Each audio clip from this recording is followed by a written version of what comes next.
Don't forget folks, before we go any further, if you haven't already, please subscribe to the channel, like the video, ring the bell and all that jibber jabber, and thank you very much for supporting Invincible Asia. Sometimes known as the Burning Island, When Dragons Meet, The Prisoner, Jackie Chan is the Prisoner, and Island on Fire, Kevin Chu Yenping's Island of Fire is a dark and unsettling Hong Kong prison movie that blends the story of four unfortunate men who have been imprisoned for different reasons, but all share the same fate. Released by a production company known as Blaine and Blake Limited, whose only other film projects seem to be Jimmy Wang Yu's wuxia fantasy, The Beheaded 1000, and little seen Gordon Liu feature, Generation Pendragon, the dark and dirty Island of Fire was shot in 42 days between Taiwan and the Philippines, with a cast that should have made the film skyrocket. This included the aforementioned Jimmy Wang Yu, great Tony Leung Ka-fai, amazing Sammo Hung, prolific Andy Lau, and the legendary Jackie Chan, who, as rumour has it, was so displeased with the finished product and the fact that his name and face were being used to sell it, that he bought the film rights to shelf it indefinitely. But regardless of his attempts to stop it from getting out there, the film was still released in different territories soon after. Tony Leung Ka-fai plays Hong Kong police officer Wang Wei, who witnesses the murder of his police commissioner father-in-law by an unknown assassin. As he gives chase, Wei is shocked when the assassin's getaway vehicle explodes, but a bit of detective work leads them to identifying the killer soon after. As it turns out, the dead assassin was a previous felon who had been executed in prison 2 years before. Smelling a rat, Wei decides to go undercover as a prisoner in the same jail and assault some gang members in order to get arrested. But once inside, Wei quickly finds out that his time there won't be easy, and is soon fighting for his life, as well as that of his new friend Charlie's, against corrupt officials and prison guards who pit each of the inmates against one another in brutal fights for their own gambling pleasure. Meanwhile, professional snooker player Dai Chu, played by Jackie Chan, is being hounded by a local gangster to lose his next game while his girlfriend is being held as collateral. Unfortunately, this results in her being fatally stabbed, which pushes Dai Chu over the edge. In order to raise enough funds for her immediate treatment, he visits a popular gambling den where he wins big, but puts the casino boss to shame at the same time. As he tries to leave with his winnings, the boss launches an attack on Chu with a knife, eventually finding it lodged in his own stomach after they fight. As if things couldn't get any worse, Dai Chu is jailed for murder.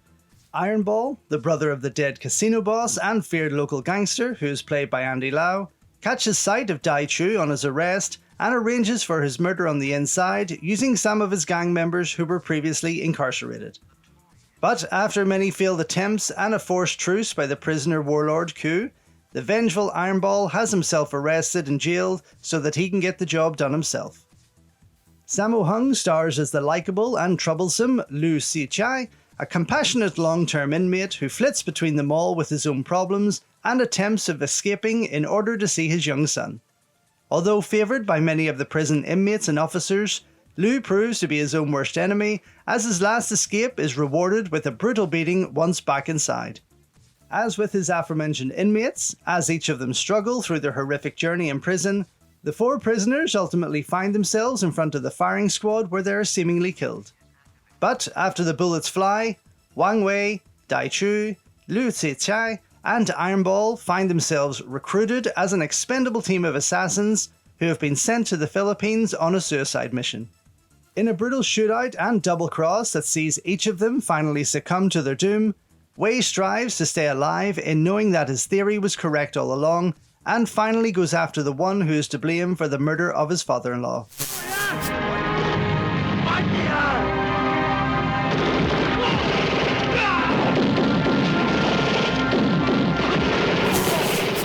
While it's very clear that Tony Leung is the leading man of the movie, One can understand why every distributor around the world sold it to fans as a Jackie Chan film. After all, it's no doubt what producer and co-star Jimmy Wang Yu and the filmmakers had intended. This would be the third collaboration between them both after first starring in Lo Wei's entertaining Killer Meteors, before rejoining once again in the wacky but fun Fantasy Mission Force. But much like with his role in that movie, Jackie's time on Island of Fire has always been seen as a continuation of a favour to Wang Yu for helping to bail him out of a sticky situation back in the early 80s that involved a breach of contract, Lo Wei, and some triad gangsters. And it must have been quite the favour, as Jackie had already started production on the massive Golden Harvest project, Armour of God 2 Operation Condor, hence the floppy hair, which would have been a real strain on the production and budget to have taken a break from. While there have been rumours stating that all the main stars were forced at gunpoint to star in Island of Fire by triad bosses, nothing has ever been brought to light to confirm this.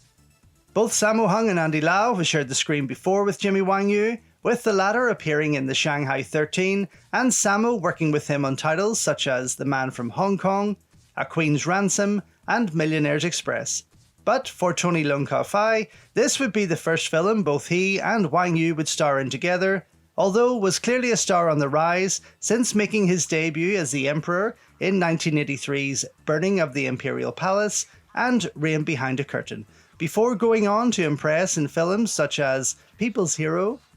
Gunmen, A Better Tomorrow 3, Love and Death in Saigon,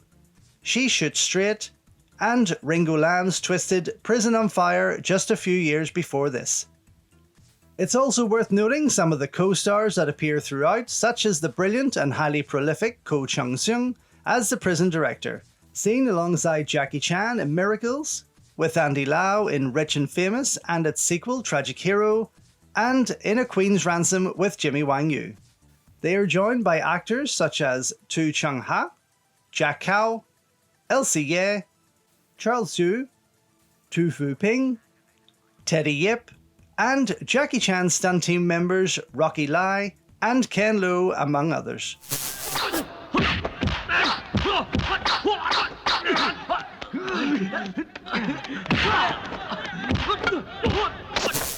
The film itself is directed by Taiwanese filmmaker Kevin Chu, the same madman behind Jackie Chan's Fantasy Mission Force, and films such as Golden Queen's Commando, Funny Family, A Book of Heroes, Flying Dagger with Tony Leung, Requital with Jimmy Wang Yu, End of the Road with Ko Chung-seung,